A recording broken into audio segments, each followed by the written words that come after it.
Si Mang Doming's po kasi is nag-start siya around 2002. Nag-start po kami before dyan sa may kanto, dyan sa may tulay sa College Avenue. 2 drum lang po.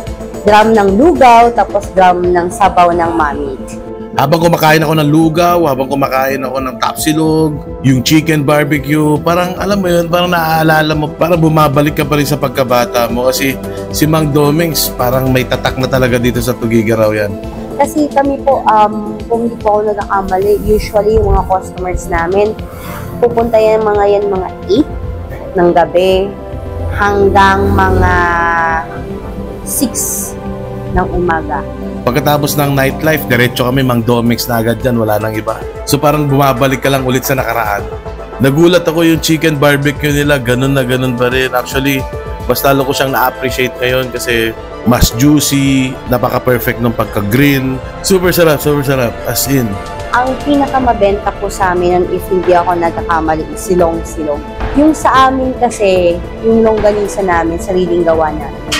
So, kumbaga parang nasa gitna lang siya. Hindi siya ganun ka-garlicky, hindi din siya ganun katanisan. So, kumbaga parang neutral lang. Isa sa nagustuhan ko rin dito yung sisig nila. Grabe, ang solid kasi i-assemble nila mismo sa harapan mo. Napaka-rich ng lasa. Kala ko pampulutan nga lang ito pero masarap talaga siya sa kanin.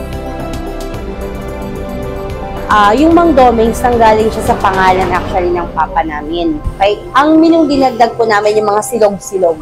Yan. Top silog, long silog, yan. At ang naaalala ko pa is, ang isa sa pinaka-binabalik-balikan nila, yung Anli Sabaw, tsaka yung yellow rice, yung Java rice namin. Feeling ko, kasi kakaiba yung pagkain namin. Kumbaga yung pagkain namin, masarap siya, pero pangmasa kasi. Actually po yung mga bago ngayon, itong si pork silog. Ay, available pa rin po yung lugaw namin, yung mami namin. Available pa po siyang lahat. Siyempre dito sa Mang Doming's, binabalikan mo dito yung mga garlic chili, yung mga suka, na ikaw na yung maglalagay mismo dun sa lugaw mo, ikaw magtitimpla, depende sa prefer mong lasa, prefer mong anghang. Yes, finally, andito na ulit kami. Sana bumalik kayo, tangkilikin niyo ulit kami. And sana magkita-kita ulit tayo. Kasi as in po, marami kaming mga, yung hindi namin kilala by names, pero by faces po kasi pag nakikita kami, uy, kumusta? Sa Mang Doming's, mga ganun pong tipong. So, by the way, ako po si Ma Isabel Danao at ako po ang spokesperson ng storya ng Mang Doming's. Okay. Thank you. Sige pa.